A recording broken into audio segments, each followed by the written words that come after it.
Bismillahirrahmanirrahim. Assalamualaikum warahmatullahi wabarakatuh.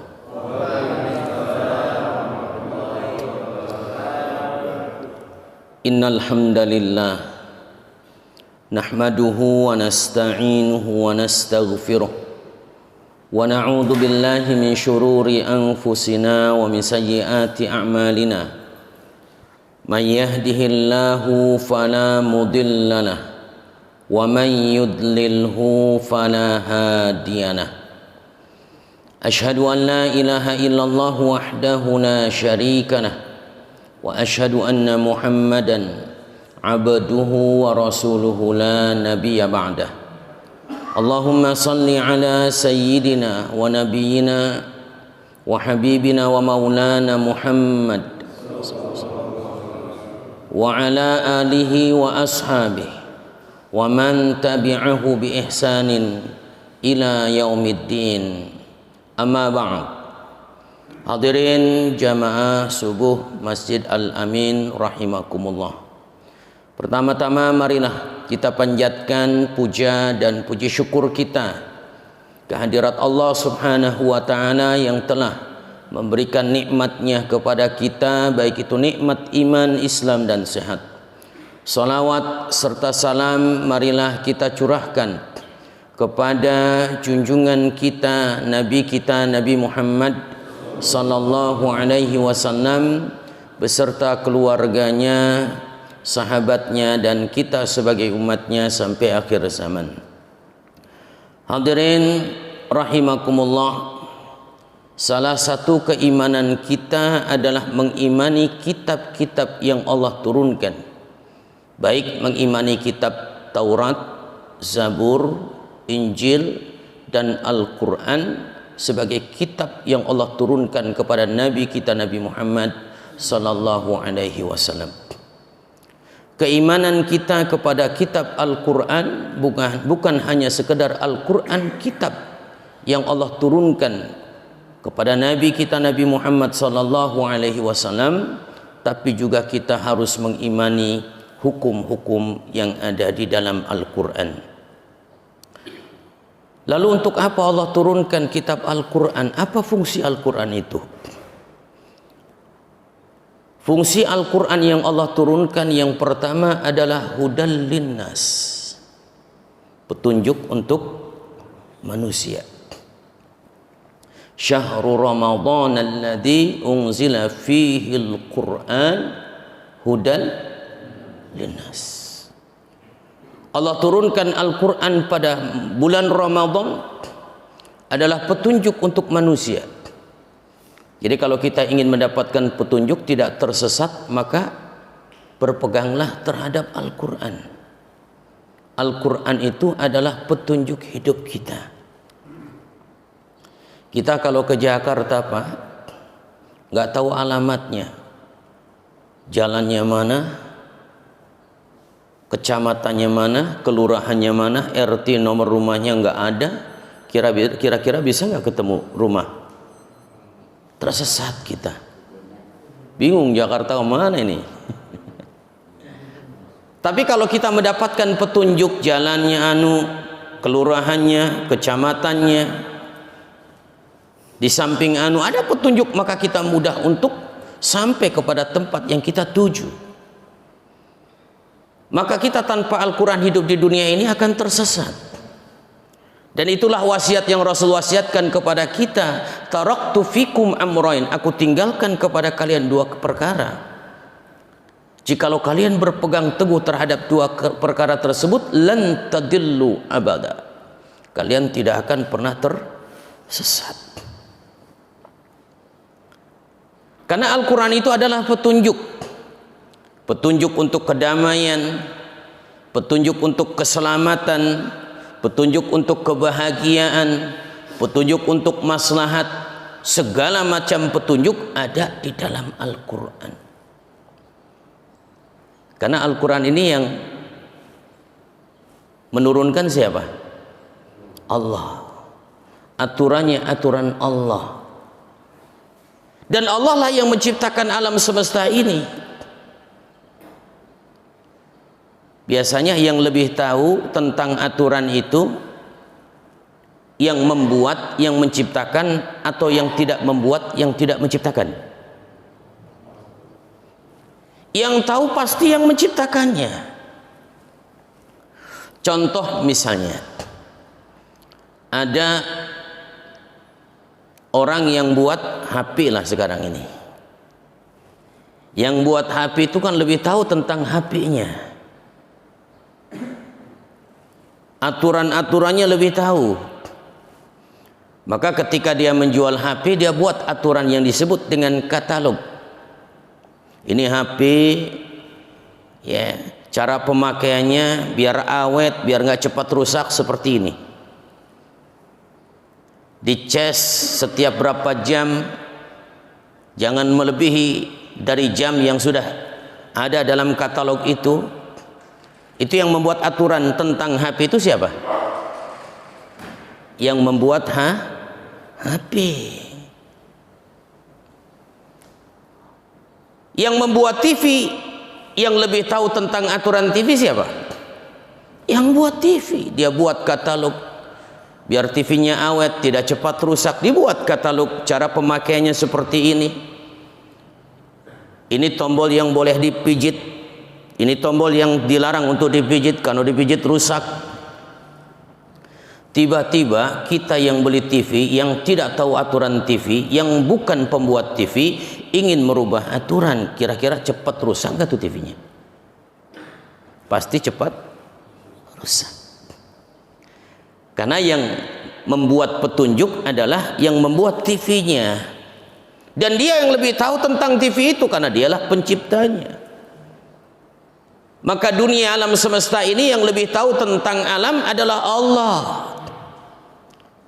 Yang tahu tentang kondisi makhluknya adalah Allah. Maka Allah buat aturan agar alam ini terjaga. Dibuatlah aturan dalam Al-Quran. Tiba-tiba kita manusia sok pintar membuat aturan sendiri, dan aturan itu menyalahi aturan Allah. Kira-kira rusak nggak alam semesta ini? Pasti rusaknya. Karena kita tidak mengikuti aturan yang menciptakan alam semesta ini, yaitu Allah. Dan Al-Quran ini diibaratkan katalog, petunjuk dari Allah Subhanahu wa ta'ala. Dan Al-Quran hudal linnas, petunjuk untuk manusia.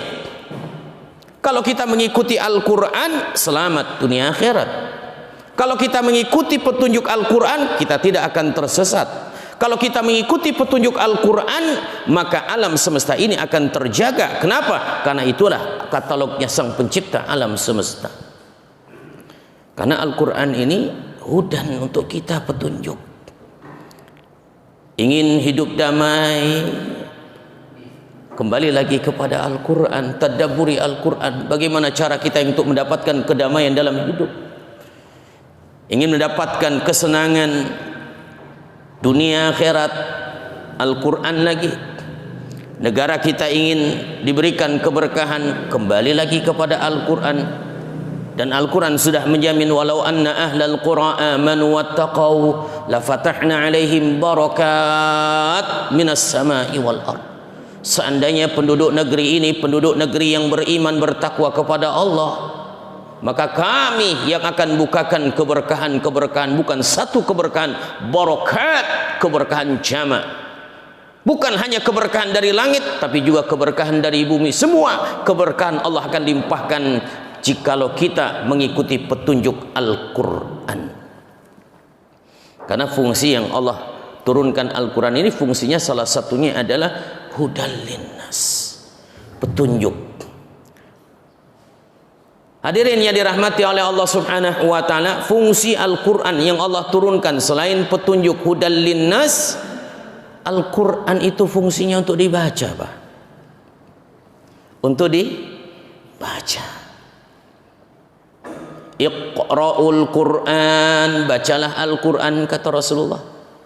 Karena kalimat Quran itu asal kalimatnya dari mana akarnya? Dari qara'a, Quran. Dibaca Al-Quran itu.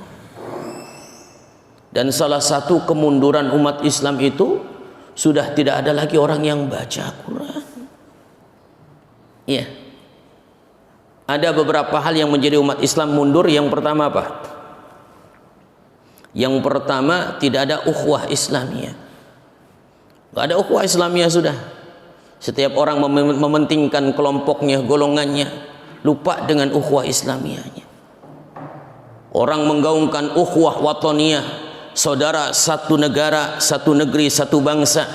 Bagus, kita harus menjaga keutuhan negeri Indonesia yang kita cintai.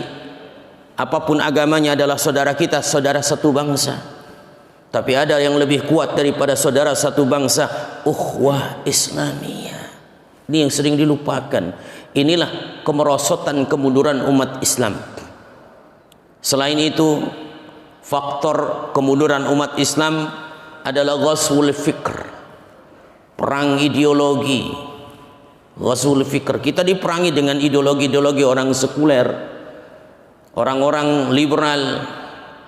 Kita ini dilemahkan agama kita, keyakinan kita. Muncullah Islamfobia, Islam itu radikal, Islam itu keras. Padahal sesungguhnya Islam itu rahmatan lil alamin. Lembut Islam itu. Yang ketiga, yang menjadikan kemerosotan kemunduran umat Islam itu adalah cinta dunia, hubbud dunia. Dan yang keempat, zalim terhadap Al-Quran, Pak. Kenapa dikatakan zalim terhadap Al-Quran? Berapa banyak kita punya Al-Quran? Di rumah berapa banyak kita punya Al-Quran, Pak? Hah? Satu lusin? Dua? masih mending lah punya ya. Tapi ada yang punya Al-Quran satu lusin, banyak Al-Qurannya, tapi nggak pernah dibaca. Zalim terhadap Al-Quran. Berapa banyak orang yang baca, cuma baca di lisannya, tapi tidak pernah mentadabburinya. Zalim terhadap Al-Quran. Dan berapa banyak orang yang mengkaji Al-Quran tapi tidak mengamalkannya. Manis di lisan saja, seolah-olah dia adalah orang yang alim, tapi tidak mengamalkannya. Zalim terhadap Al-Quran. Ini salah satu kemunduran umat Islam. Bahkan tahukah, yang sekarang Spanyol ini dulunya adalah Andalusia. Andalusia itu sulit ditaklukkan oleh Eropa, Pak. Kenapa mereka sulit ditaklukkan oleh orang-orang Eropa? Karena generasi-generasinya adalah generasi Al-Quran, militan. Tiap malam mereka membaca Quran, mengkaji, mentadabburinya, bahkan membacanya sambil menangis, meneteskan air mata. Itu yang membuat Eropa sulit untuk menaklukkan Andalusia di saat itu. Ketika Eropa mengutus satu utusan, coba apa sih kelemahan Andalusia ini? Nggak ada. Bahkan mata-matanya mengatakan jangan diserang Andalusia, sulit kita mengalahkan mereka. Kenapa? Generasi-generasinya militan, Pak. Generasi demi generasi. Hilanglah generasi-generasi Al-Quran. Mereka yang dulunya menangis kalau membaca Al-Quran, tapi berubah generasinya menangis karena putus cinta.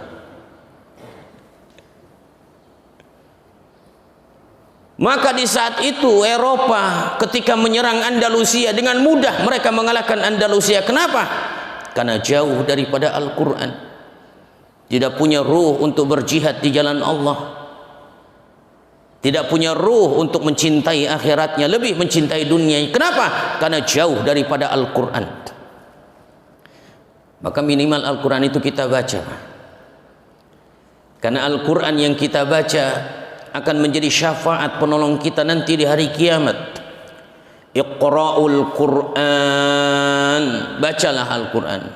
Fa innahu ya'ti yaumal qiyamah syafi'. Karena Al-Quran akan datang nanti di hari kiamat sebagai penolong bagi kita. Tidak ada kata terlambat. Setelah pengajian kata Ustadz baca Quran satu hari minimal satu ayat. Nanti di rumah ajak istri anak-anak Yuk kita buka bareng, berwudu bareng-bareng. Bismillahirrahmanirrahim. Alif lam mim. Shadaqallahul azim. Lumayan kan? Masa cuma bacanya alif lam mim, malu. Ngumpulin istri, ngumpulin anak, cuma baca alif lam mim. Karena Allah berikan kelebihan orang yang membaca Al-Quran ini, satu ayat, bukan satu ayat, satu huruf yang dia baca, satu pahala, Pak. Satu huruf yang kita baca, satu pahala. Bahkan satu kebaikan yang kita lakukan, wal hasanatu bi asyri amsalihha. Satu kebaikan yang kita lakukan Allah lipat gandakan 10 kali lipat. Dan ketika kita membaca alif lam mim, itu tidak dibaca, tidak dihitung satu huruf. Alifnya satu huruf, lamnya satu huruf, mimnya satu huruf. Alif lam mim 3 huruf, berarti 3 pahala yang kita dapatkan. 3 pahala bisa menghapuskan 3 dosa. Di keutamaan orang yang baca Quran. Bahkan Malik bin Umair mengatakan, orang yang awet muda, tidak cepat tua dan tidak pelupa adalah orang yang selalu baca Quran. Daya ingatnya diberikan kekuatan oleh Allah. Maka orang yang paling jernih akalnya, kata beliau, adalah orang yang selalu membaca Al-Quran. Jadi orang yang baca Quran itu tidak akan diberikan kepikunan, Pak. Percaya nggak? Saya banyak punya guru, umurnya sampai 80-90, luar biasa. Qurannya masih ngelotok, daya ingatnya kuat. Maka saya pernah membaca di dalam tafsir Imam Al-Qurtubi, beliau mengatakan, Imam Al-Qurtubi, ya, orang yang diberikan kejernihan akal dan dia tidak akan pernah melemah akalnya kalau dia sering membaca Al-Quran, walaupun diberikan umur 100 tahun, Pak, kata beliau. Jadi kalau orang yang sering baca Quran, nggak ada yang pikun, Pak. Ini jaminan. Berarti yang orang sering pikun itu nggak pernah baca Quran. Karena daya ingatnya dikuatkan oleh Allah dengan membaca Al-Quran. Inilah mujizatnya Al-Quran. Dan ketika kita membaca Al-Quran, semua urusan kita, keinginan kita akan dimudahkan oleh Allah. Ibrahim Al-Maqdisi mengatakan kepada anak muridnya, wahai muridku, perbanyaklah kalian membaca Al-Quran, jangan kau tinggalkan Al-Quran. Karena orang yang selalu membaca Al-Quran, Allah akan selalu mengabulkan keinginannya setara dengan apa yang dia baca. Kalau dia baca satu ayat, ya tadi kemudahannya ya satu ayat tadi. Jadi kalau kita selalu membaca Al-Quran, keinginan kita akan dimudahkan oleh Allah setara dengan apa yang kita baca. Baru bacanya satu hari 1 juz, Masya Allah, diberikan kelapangan kemudahan oleh Allah setara dengan 1 juz yang kita baca. Maka kalau kita selalu membaca Al-Quran, Allah akan berikan keberkahan atau 1 juta keberkahan bahkan, dan 1 juta kebaikan kepada orang yang membaca Al-Quran. Maka Al-Quran fungsinya untuk dibaca. Kalau sudah dibaca, mulai untuk mentadabburinya, mentadarusinya, barulah kita mengamalkannya. Dan itulah kata Rasulullah, wa majtama qaumun fi baitin min buyutillah yatluna ayatillah wa yatadarasunahu. Tidaklah orang yang berkumpul dalam satu majlis untuk membaca Al-Quran, mentadarusinya, mentadabburinya, mengkajinya, kecuali dia mendapatkan 4 kemuliaan. Yang pertama, nazalat alaihimus sakinah, kata Rasulullah, dia akan diberikan ketenangan hati.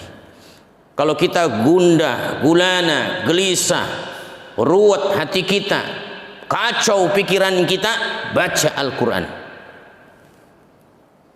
Baca Al-Quran. Karena disitulah Allah akan turunkan ketenangan kepada kita ketika kita membaca Al-Quran.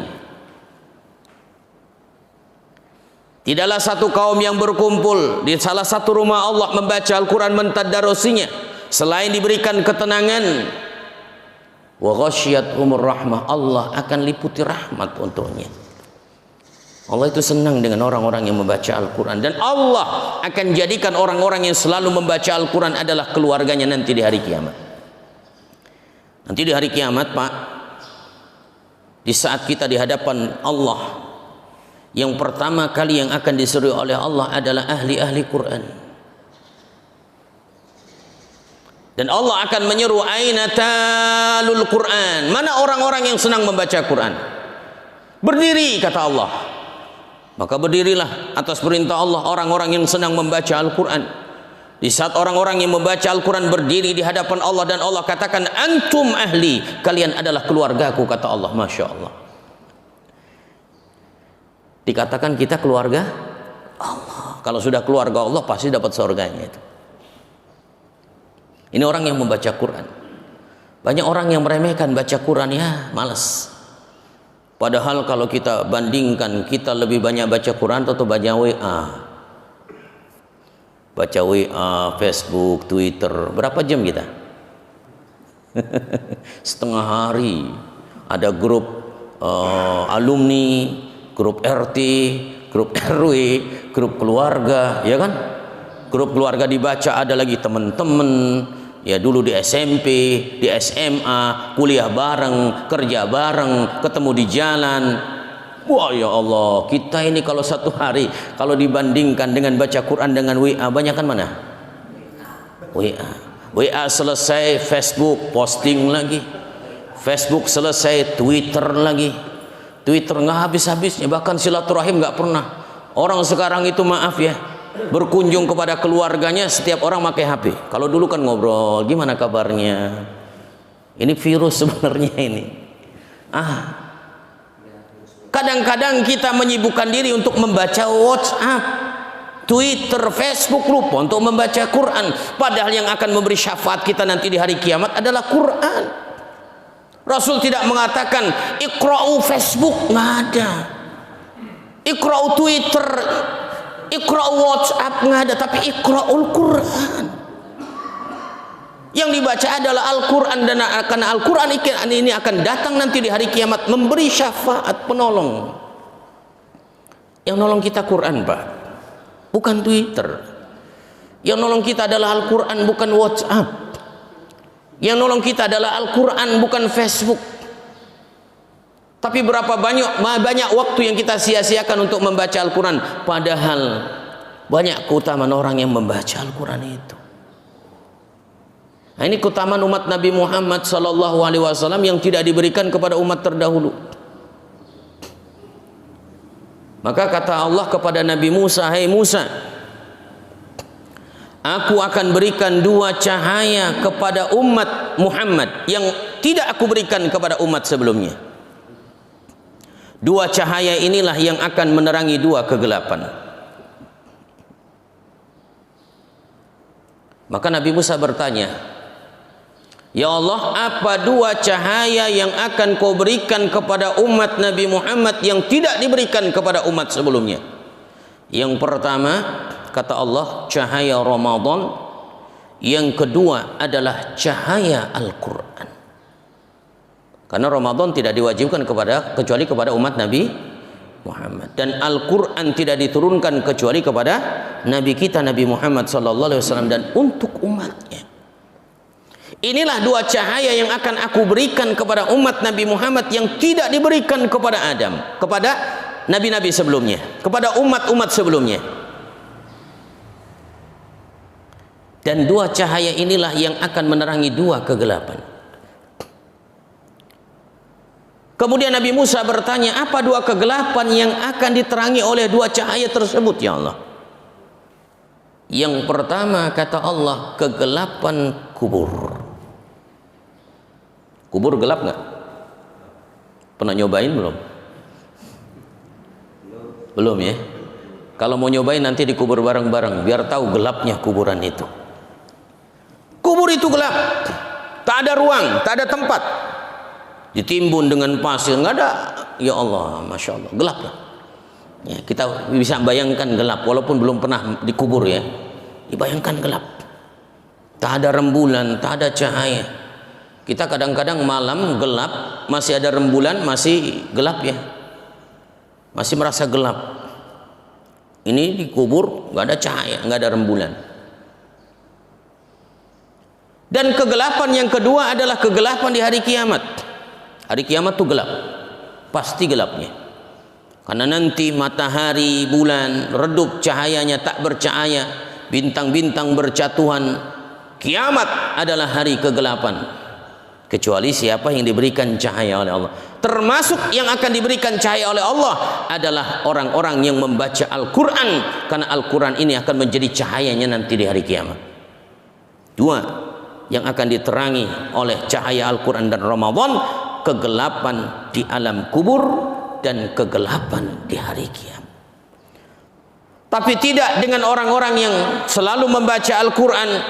Di alam kubur diberikan penerang oleh Al-Quran, diberikan penerang oleh Al-Quran nanti di hari kiamat. Ini orang yang selalu baca Quran. Maka tadi baca Quran minimal 1 ayat, lumayan penerang. Tapi konsekuensinya kalau 1 ayat terangnya juga 1 watt ibaratnya lah. Ya kan, 1 hari bacanya 1 ayat, terangnya juga 1, redup-redup dikit lumayan. Kalau mau terang lagi baca ayat 10 ayat lah, berarti terangnya berapa? 10 watt. Mau lebih terang lagi, 1 hari baca 100 ayat, terangnya berapa? 100 watt. Ya walaupun nggak 100, 10 watt kan lumayan. Tapi harus istiqomah. Jangan hari ini baca, besok libur baca lagi, libur lagi. Nanti terangnya kelap-kelip di dalam kubur itu.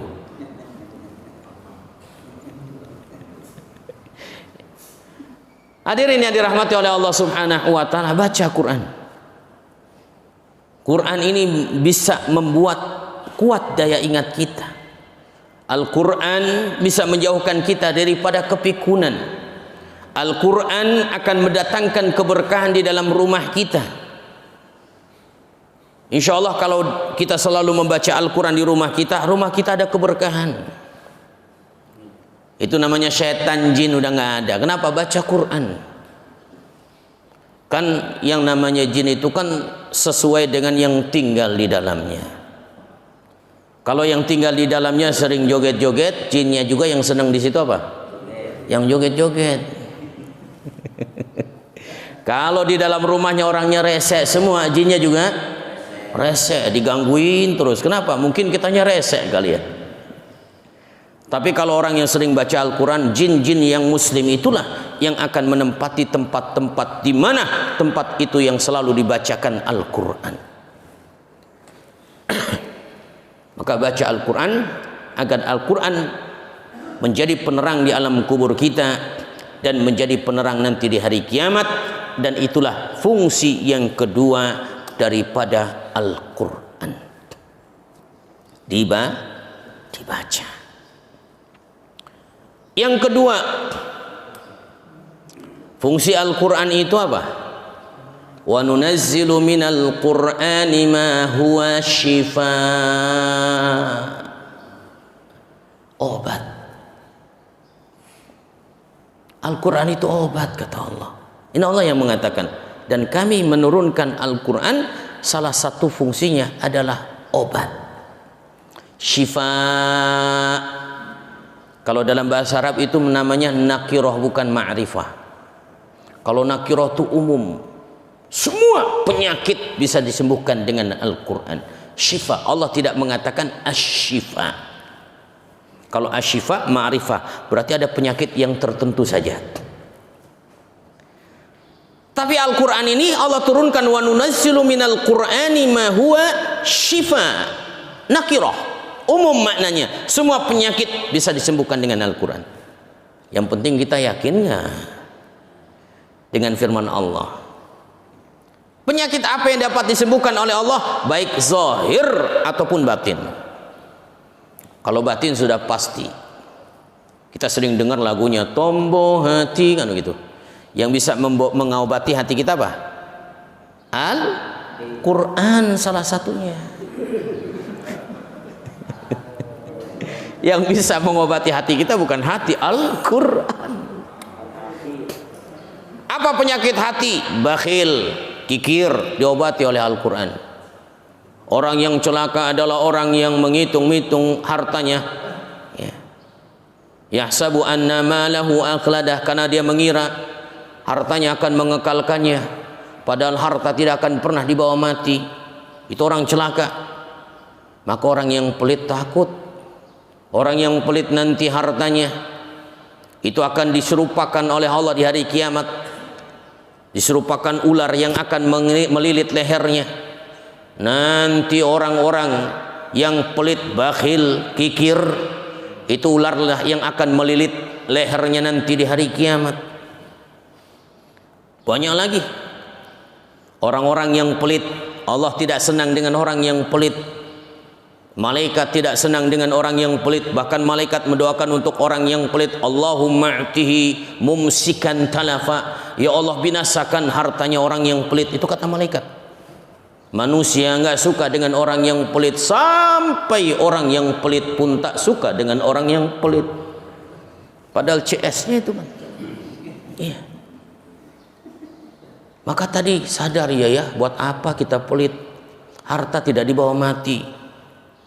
Orang yang sombong ketika baca Quran diingatkan, kita ini dari air, setetes air yang hina, bahkan keluarnya dari lubang keluar kotoran. Jangan sombong, kita ini bukan apa-apa dan bukan siapa-siapa. Kita ini dari tanah yang kotor. Jangan sombong. Kita ini makhluk yang lemah, yang berhak untuk menjadi orang yang sombong, yang berhak untuk memiliki sifat kesombongan. Al-mutakabbir huwallah. Lihatlah orang-orang yang sombong, apa akibatnya? Kaumnya Nabi Nuh dibinasakan oleh Allah karena kesombongannya. Kaum Ad, kaum Samud, kaumnya Nabi Lut, kaumnya Nabi Shu'aib, ashabul Aikah, ashabul Rash, ashabul Tubba', kemudian lagi Fir'aun. Semua yang sombong, apa akibatnya? Allah binasakan. Iblis yang sombong dulu diberikan tempat yang mulia oleh Allah bersama malaikat, karena Allah memuliakan iblis. 80.000 tahun mengabdikan dirinya kepada Allah, 80.000 tahun mendekatkan dirinya kepada Allah, tapi karena kesombongannya semua amalnya menjadi sia-sia, diusir oleh Allah dari surganya Allah. Karena kita baca Quran. Quran itu obat penyakit hati. Kalau kita ria diingatkan, oh jangan ria. Ya ayyuhalladzina amanu la tubtilu sadaqatikum bil manni wal adha kalladzi yunfiqu malahu ria'an nas. Jangan kau batalkan pahala sedekahmu dengan ria, amal ibadahmu dengan ria. Maka orang yang celaka, wailul lil musallin alladzina hum an salatihim sahun alladzina hum yura'un. Diingatkan, ya Allah, kalau kita ria, pahala kita habis sia-sia. Dengan membaca Al-Quran terobati, kita tidak bisa menjadi orang ria lagi. Penyakit-penyakit akan sembuh dengan kita membaca Al-Quran. Tapi Al-Quran bukan hanya menyembuhkan penyakit hati, tapi penyakit yang zahir. Kita kalau sudah ikhtiar ke dokter, kata dokter begini begitu, ternyata kita nggak punya dana untuk berobat, nggak punya harta, nggak punya uang untuk membeli obat, tidak punya harta, tidak punya uang untuk check up, ya sudahlah, jalan terakhirnya sering baca Quran, itu obat. Kalau sudah ikhtiar. Dan ini pernah fakta ini.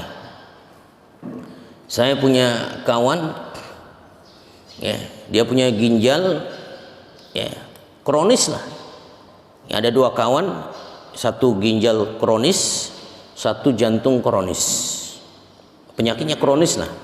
Oh, kalau sudah kronis sudah, ya udah akut lah. Satu kawan saya ini orangnya nggak begitu mampu lah, karena kalau ke dokter itu kan belum bayar dokternya, obatnya, check upnya, wah macam-macam tuh. Dia bukan orang yang mampu. Sekali ya dia usahakan, ya tadilah dibela-belain untuk ke dokter, tapi kok bayarnya mahal ya, nggak mampu, mendingan makan. Akhirnya sekali dua kali ke dokter, dia nggak ke dokter lagi, karena nggak mampu. Tapi dia tidak pernah putus asa, karena Allah mengatakan wa nunazzilu minal qur'ani ma huwa shifa. Salah satu fungsi Allah turunkan Al-Quran adalah syifa.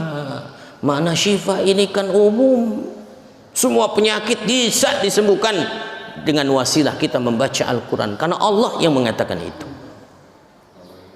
Akhirnya apa? Tiap hari dia baca Quran, Pak. Tiap hari dia baca Quran. Luar biasa perubahannya. Yang dia rasakan sakit menjadi hilang rasa sakitnya. Yang satu yang jantungan, karena dia membaca Al-Quran biasanya jantungnya berdebar-debar, hilang. Ini dua kasus tapi sama. Satu penyakit ginjal, satu penyakit jantung. Akhirnya datang ke dokter, ingin meyakinkan setelah berbulan-bulan dia nggak berobat, ini rasanya enak. Apa benar cuma perasaan saja?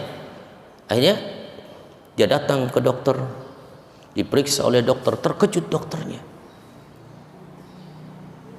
Emang Anda berobat di mana sebelumnya? Enggak dokter, saya di rumah aja. Nggak mungkin. Ini perubahannya dahsyat, luar biasa.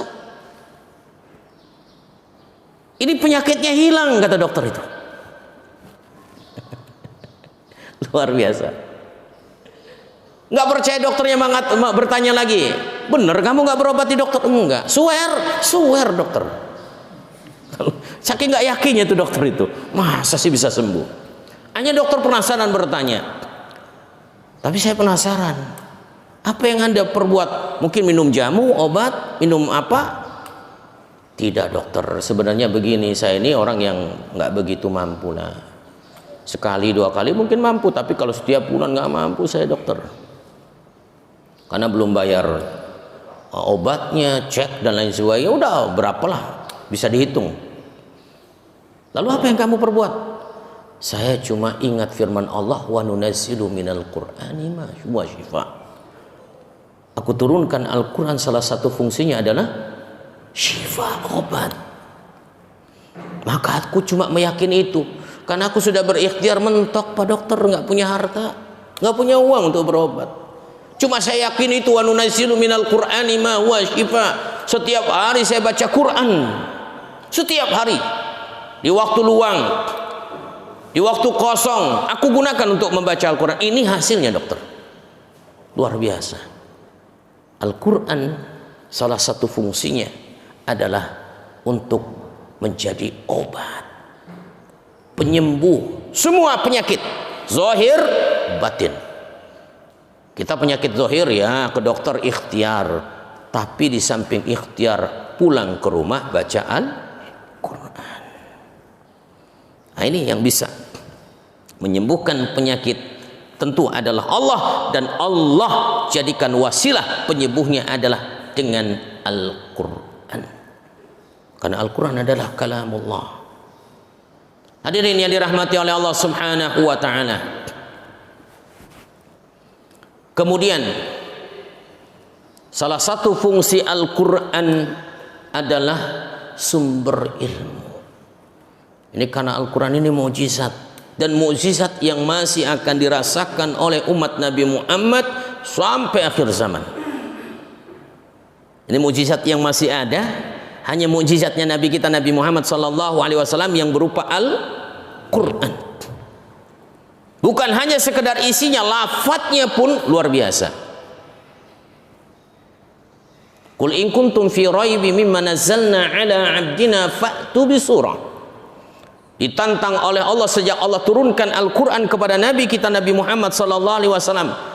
Hei para pujangga-pujangga Arab, sastrawan Arab yang pandai bersyair, kalau kalian mampu membuat satu surat seperti Al-Quran, kalau kalian masih ragu terhadap Al-Quran yang aku turunkan kepada hambaku Muhammad ini, kata Allah, buatlah satu surat saja yang pendek saja, seperti Qul huwallahu ahad, Qul a'udzu birabbil falaq, Qul a'udzu birabbin nas, inna a'tainakal kautsar, wal 'asr idza ja'. Yang pendek-pendek sajalah, ditantang oleh Allah.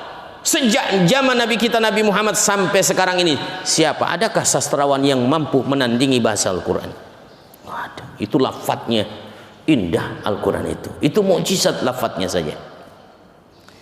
Jadi bahasa Al-Quran itu simple tapi maknanya menghunjam ya.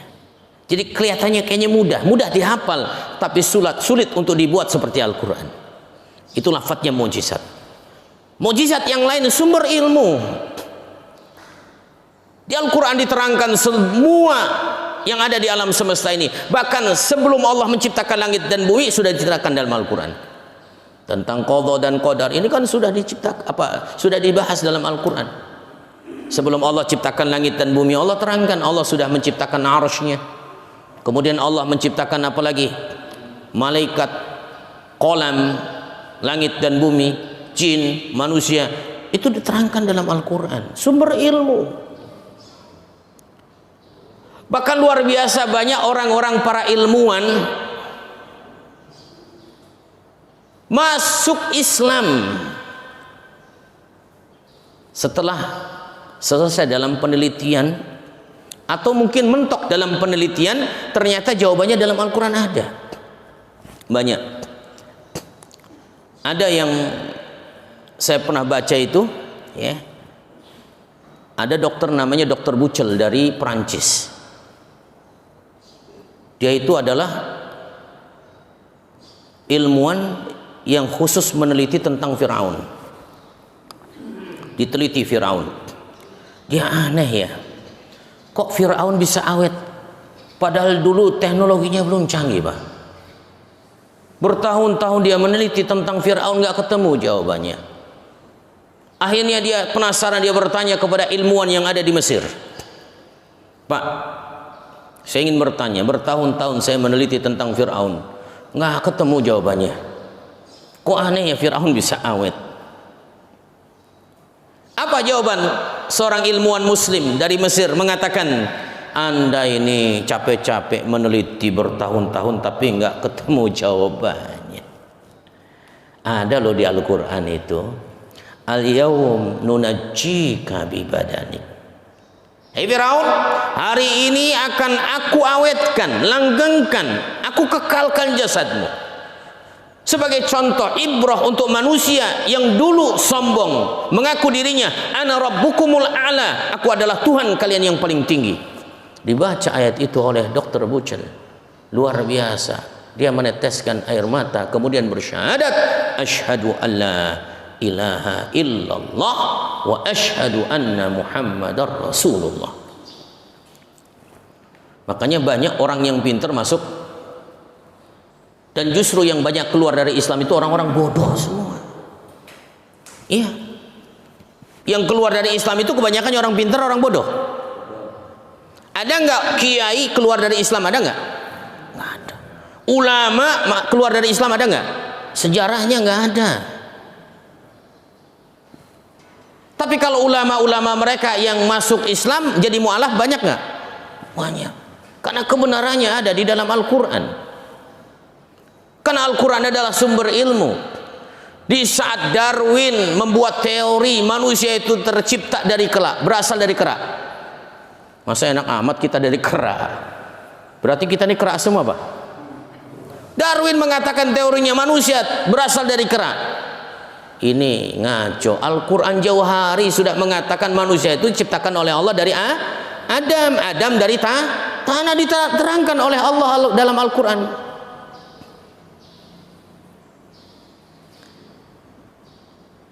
Maka ketika orang-orang Nasrani mengatakan takjub dengan Nabi Isa itu lahir tanpa bapak, berarti Nabi Isa ini anak Tuhan. Dijawab oleh Allah, masalu Isa indallahi kamatsali Adam khalaqahu min turab summa qala lahu kun fayakun. Kok takjub dengan Nabi Isa? Nabi Isa itu ciptaan Allah dan Allah mampu menciptakan apa saja.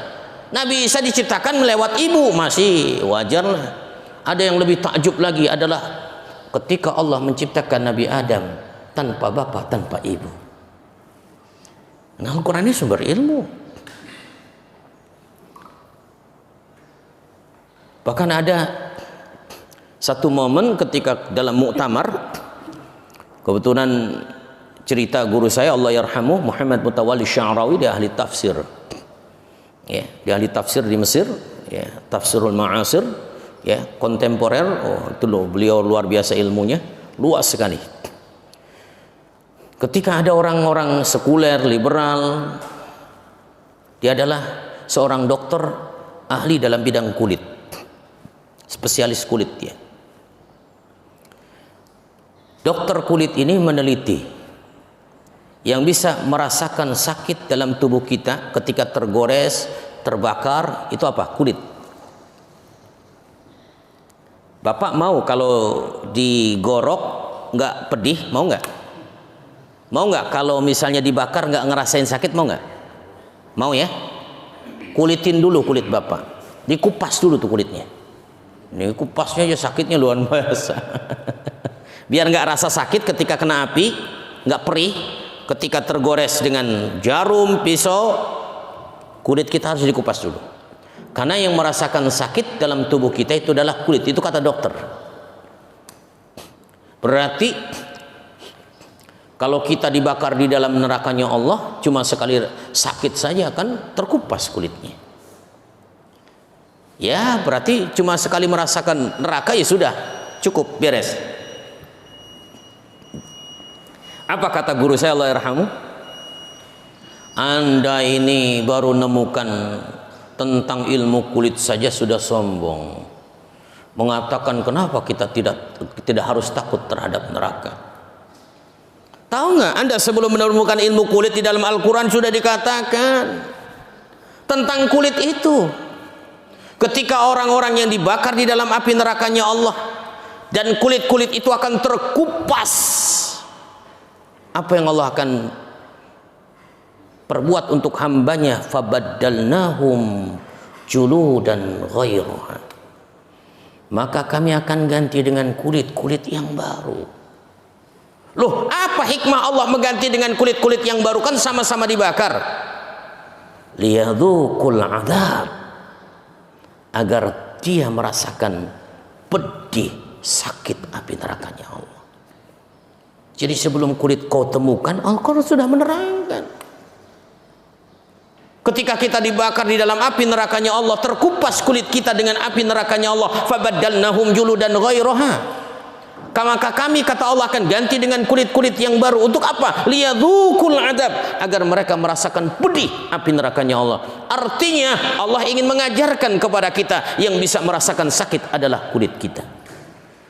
Langsung dia bertobat, bersyahadat, asyhadu an la ilaha illallah wa asyhadu anna Muhammadar Rasulullah. Karena Al-Quran ini sumber ilmu. Di saat orang bingung manusia diciptakan dari mana, di saat manusia dulu bingung dengan teknologi tentang langit, bumi, matahari, bulan, dari mana asalnya, Allah terangkan dalam Al-Quran. Karena Al-Quran adalah sumber ilmu. Kaji Al-Quran, tadabburi Al-Quran, baca Al-Quran, amalkan isi-isinya, maka Allah akan datangkan rahmat dan keberkahan untuk kita semua. Hadirin yang dirahmati oleh Allah Subhanahu wa taala, itulah fungsi Al-Quran. Al-Quran adalah hudal linnas, petunjuk untuk manusia. Ini karena sayangnya Allah kepada hambanya. Allah tidak ingin hamba-hambanya tersesat, maka Allah turunkan Al-Quran sebagai petunjuk dalam hidup kita. Al-Quran adalah rahmat untuk kita, karena Allah jadikan setiap huruf yang kita baca, Allah akan berikan satu pahala, dan satu pahala bisa menghapuskan dosa. Maka Quran harus kita baca, sering kita membacanya agar kita mendapatkan rahmat dan keberkahan dari Allah Subhanahu wa taala. Al-Quran juga adalah penyembuh jikalau kita sakit dan kita tidak bisa berbuat apa-apa, mentok sudah, seringlah baca Al-Quran, maka mungkin Allah jadikan Al-Quran sebagai wasilah untuk menyembuhkan penyakit-penyakit kita. Kaji Al-Quran, karena Al-Quran adalah sumber ilmu. Hadirin yang dirahmati oleh Allah Subhanahu wa taala, mudah-mudahan kita menjadi ahli Quran, pecinta Al-Quran, dan mengamalkan Al-Quran sehingga Islam akan berjaya kembali dengan umat Islam yang militan terhadap Al-Quran. Itulah yang bisa saya sampaikan. Seperti biasa, yang ingin bertanya silakan ditanyakan.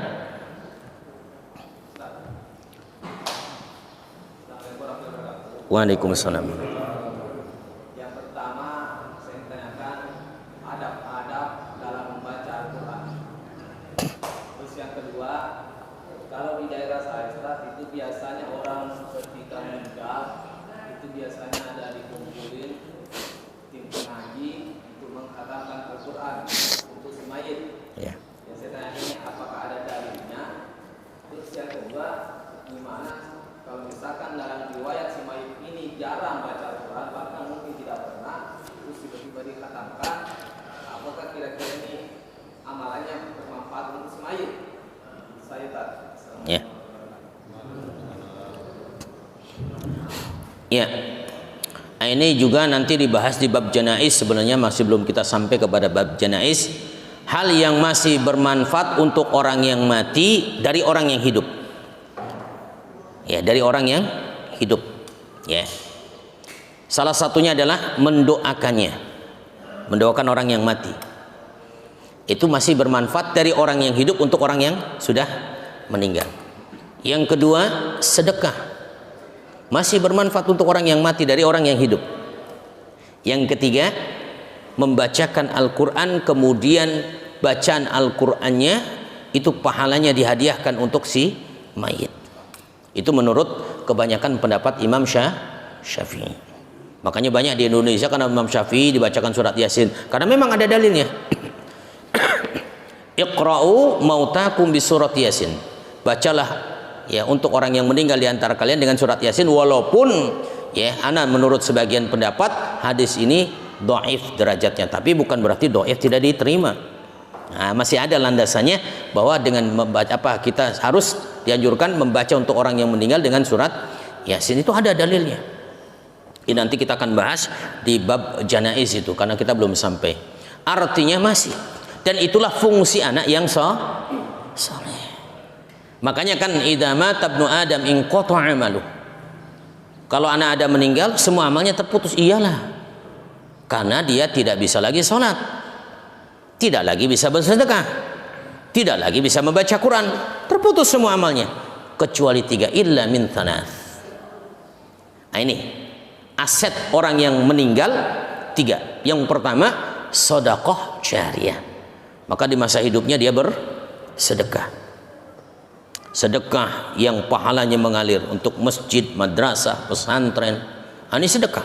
Nanti masjid ini makmur, pesantrennya, madrasahnya kemudian mencetak generasi-generasi yang islami, para asatid, ulama, itu juga mengalir. Sedekah jariyah. Yang kedua, ilmun yuntafa'u bih, ilmu yang bermanfaat. Apa yang dimaksud dengan ilmu yang bermanfaat? Bukan hanya sekedar ulama menyampaikan ilmunya, tapi menanamkan kebaikan kita kepada orang lain. Itu ilmu yang bermanfaat. Menanamkan kebaikan kepada anak-anak kita, maka kebaikan yang kita tanamkan kemudian diikuti oleh orang-orang setelah kita tetap mendapatkan pahala yang mengalir. Dan yang ketiga, waladun salih, anak yang saleh. Ini penting kita mencetak anak-anak yang soleh, mendidik agar anak-anak kita menjadi anak yang soleh. Agar apa? Di saat kita mati, itu doanya yang tidak akan terputus. Ketika anak itu bersedekah, kemudian anak itu berdoa, itu kan doa. Ya Allah, aku hadiahkan sedekahku untuk orang tua. Itulah doanya anak yang soleh. Anak yang soleh, orang tuanya meninggal, dibacakan Al-Quran, khotam Al-Quran. Kemudian anak yang soleh mengatakan, ya Allah, aku hadiahkan pahala bacaan Al-Quranku untuk kedua orang tuaku. Itu doanya anak yang soleh. Jadi doanya anak yang soleh bukan, ya Allah ampuni kedua orang tua, tidak. Dia mendapatkan pahala, dia berdoa kepada Allah, ya Allah pahalaku aku hadiahkan kepada orang tuaku. Itulah doanya anak yang soleh. Dia bersedekah, dapat pahala sedekah. Dia berdoa, ya Allah aku hadiahkan pahala sedekahku untuk orang tuaku, itulah doanya anak yang saleh. Nah, jadi masih sampai kata Imam Syafi'i, tapi harus ikhlas.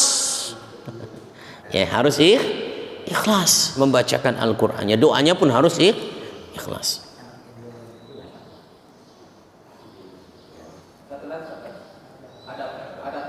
Oh, adab dalam membaca Al-Quran tentu kita berwudu.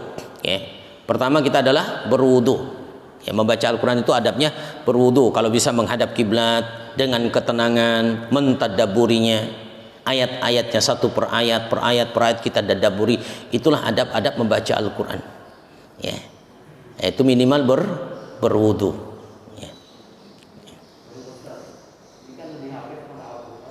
Iya. HP juga termasuk ketika kita membukanya, itulah Quran, mushaf. Cuman teknologi elektronik ya. Tapi ketika mati hilang Qurannya. Makanya HP mah beda dengan Quran yang sesungguhnya kan begitu. Ya. Jadi kalau Al-Quran sesungguhnya kan nyata tuh satu. Kalau HP dimatikan, aplikasinya ganti Facebook, ya berarti Facebook bukan Al-Quran lagi. Makanya ketika dimatikan Al-Qurannya, HP-nya bisa dibawa ke WC toilet. Karena Al-Quran yang nggak boleh lagi ke WC dibuka tuh mushaf mana ini, sambil nongkrong, itu nggak boleh.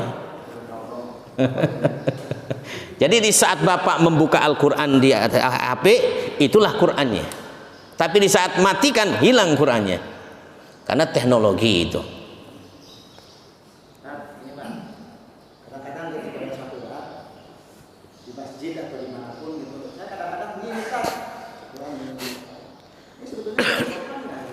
Kalau memang kita capek, Allah Maha tahu.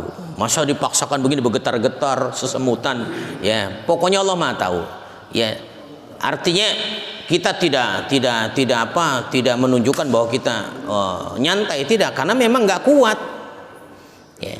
Ya fattaqullaha mastata'tum. Jangankan sekedar baca Quran, sholat pun kan ada keringanannya. Nggak bisa berdiri duduk, nggak bisa duduk masa karena gara baca Quran dipaksakan begini akhirnya nggak bisa bangun kita. Nah, itu juga berbahaya. Ya semampu kita lah. Ya kita sila dulu, nggak kuat ya begitu lagi, ya nggak jadi masalah. Fleksibel. Nah, untuk memahaminya secara utuh Al-Quran gimana caranya? Sering ke taklim, ada kajian Al-Quran, minta ustadznya membahas tafsir, itu juga untuk mempelajari Al-Quran. Minimal faham surat-surat yang pendek. Kita surat pendek hafal tapi nggak faham. Coba yang pendek apa ya? Inna a'tainakal kautsar. Sering baca ya? Ini favorit kita ya. Fasholli li rabbika wanhar. Inna syani'aka huwal abtar. Artinya apa?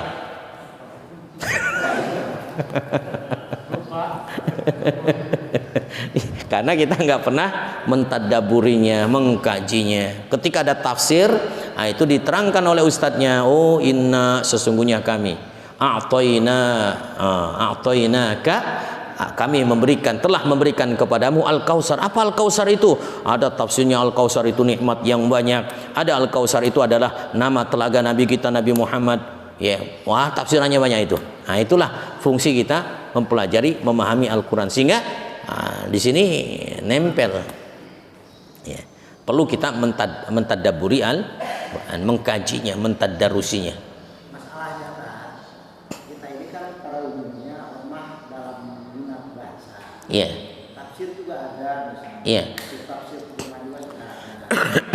Makanya itu minat baca ini kurang, kecuali Facebook atau WA. Iya. Makanya ilmu yang paling simpel taklim. Kita ini di taklim ini seolah-olah kita membaca semua buku yang ada di perpustakaan. Karena yang menerangkan Bapak itu ustadznya referensinya harus banyak. Bapak dengerin saya berapa? Cuma berapa? Sejam ya? Tapi saya sebelum menerangkan ini baca buku berjam-jam. Sana. Bapak enak banget dapat kesimpulannya. Itulah manfaat paling enak. Karena suruh baca di perpustakaan buru-buru, ya kan? Perpustakaan ngeliat bukunya aja begang, banyak banget. baca 100 halaman aja, masya Allah. Nah, itulah, ini dimudahkan kita ini. Ya. Saya yang baca berhari-hari, bapak yang menikmati cuma 1 jam. Nah itulah manfaatnya orang yang ta'lim itu. Yang masalah adat tadi, bolehkah Al-Quran itu diletakkan di lantai? Tidak, jangankan tidak membacanya, yang tidak membacanya ya nggak boleh. Al-Quran harus diletakkan lebih tinggi. Apalagi kita membacanya. Orang nggak bacanya ya nggak boleh diletakkan di tempat yang rendah. Termasuk buku tafsir kita. Kalau buku tafsir itu tidak dikatakan mushaf. Ya, karena dia tidak satu menyatu. Mushaf itu dikatakan satu. Kalau terjemahan itu masih dikatakan mushaf. Karena satu Al-Quran dari Al-Fatihah sampai An-Nas. Sampai Al-Fatihah An-Nas bukan? Dikatakan mushaf kah itu? Kan mushaf. Bacanya aja mushaf kan begitu.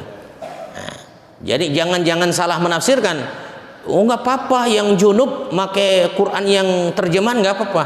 Kalau Qurannya itu satu dari Al-Fatihah An-Nas itu namanya walaupun di pinggirnya ada terjemahan, ini adalah maksudnya tafsir. Misalnya tafsir Al-Qurtubi 10 jilid. Nah, tafsir Al-Qurtubi. Tafsir Ruhul Ma'ani misalnya 16 jilid. Ibnu Katsir berapa jilid misalnya, gitu. Nah, itulah tafsir namanya, itu terjemahan, bukan mushaf. Maka boleh bacanya sambil tidur-tiduran, ya membaca tafsirnya, bukan Qur'annya, tafsirnya. Tapi kalau mushaf itu yang kita, ya sekarang di masjid ini mushaf.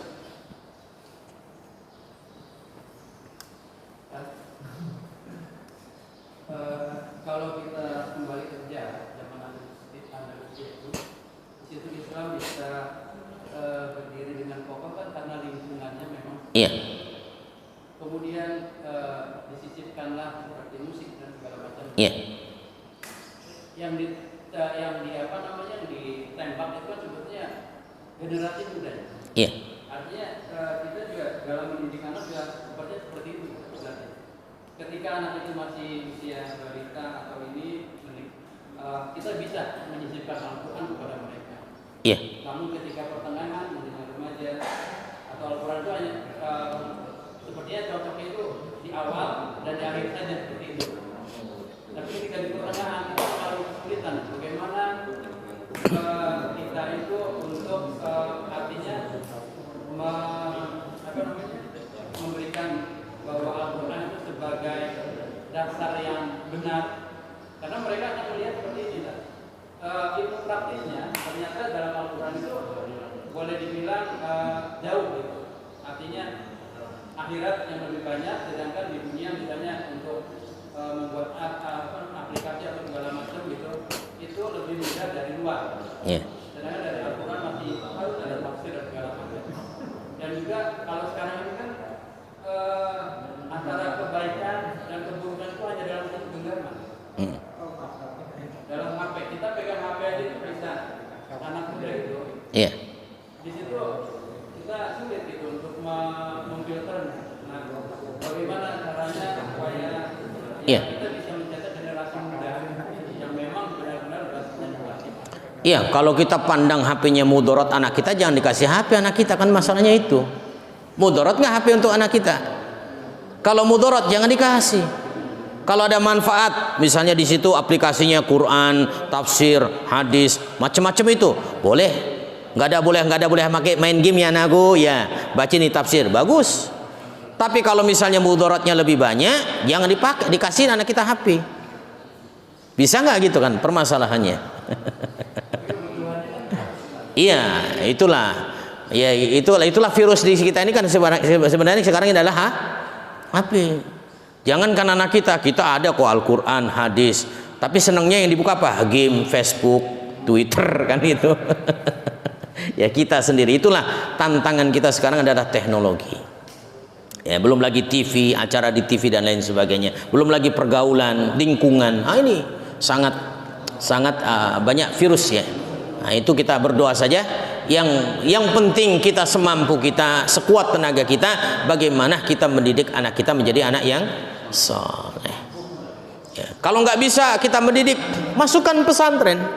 Banyak pesantren-pesantren yang ada teknologinya. Ya sekarang kan banyak pesantren-pesantren modern. Pelajaran umumnya diajarkan. Kalau kita tidak bisa mengawasi anak kita 24 jam. Ya. Satu lagi ya. Ya. Saya pertama kali buka mushaf Madinah, Ustaz. Waktu itu saya bingung dulu itu. Saya nggak berhenti, Ustaz. Jadi karena nggak ada airnya gitu. Kalau di mushaf kita kan ada air gitu kan. Indonesia. Nggak tahu Ustaz, mungkin di Mesir seperti apa di mushafnya saya. Iya. Kaitannya sebenarnya saya mau tanyakan. Nggak ada tanda wakofnya lah gitu ya. Ya. Saya sebenarnya mau tanyakan waktu di hari Rabu itu, Pak. Iya. Kamis itu. Tapi lupa. Ya. Waktunya. Iya. Karena kan sebetulnya kan bacaan Quran itu seayat pun sunnah kan di sholat atau di sholat pun seperti itu. Cuma ketika saya baca mushaf yang dari Madinah itu karena kan kita nggak ngerti artinya saja. Jadi sebenarnya itu kita mungkin tidak sesuai tema gitu kan. Kalau ain itu kan enak kita sesuai tema gitu. Lebih aman lah secara ininya. Artinya itu kita nggak ini gitu, nggak di tengah-tengah. Iya. Mungkin tanggapan Ustaz. Iya. Maka kita bacanya mushaf yang di Indonesia, jangan mushaf sana. Mushaf sana itu nggak masalah kalau faham. Kalau saya baca biasa kok. Mushaf sana karena tahu maknanya, berhentinya pun sesuai dengan makna. Ya, walaupun nggak ada wakof. Wakof itu kan kita kan ada tanda wakof itu memudahkan kita saja. Tapi hakikatnya ya kalau kita faham ya walaupun tidak ada tanda wakof kita bisa berhenti sesuai dengan apa yang kita faham. Makanya perlu memahami Al-Quran agar kita tahu oh ini wakofnya di sini walaupun tidak ada tanda wakof. Karena artinya oh begini artinya tahu. Itulah pentingnya kita mempelajari Al-Quran. Maka kalau kita kesulitan dengan mushaf di sana, cari mushaf kita masih banyak. Ya, masih banyak mushaf kita. Ya, di HP-HP ada mushaf kita kok.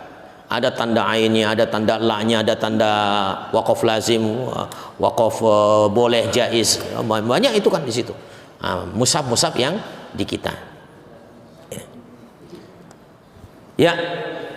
Satu lagi. Dari tadi satu lagi terus ini. Enggak apa-apa. Ya, terus.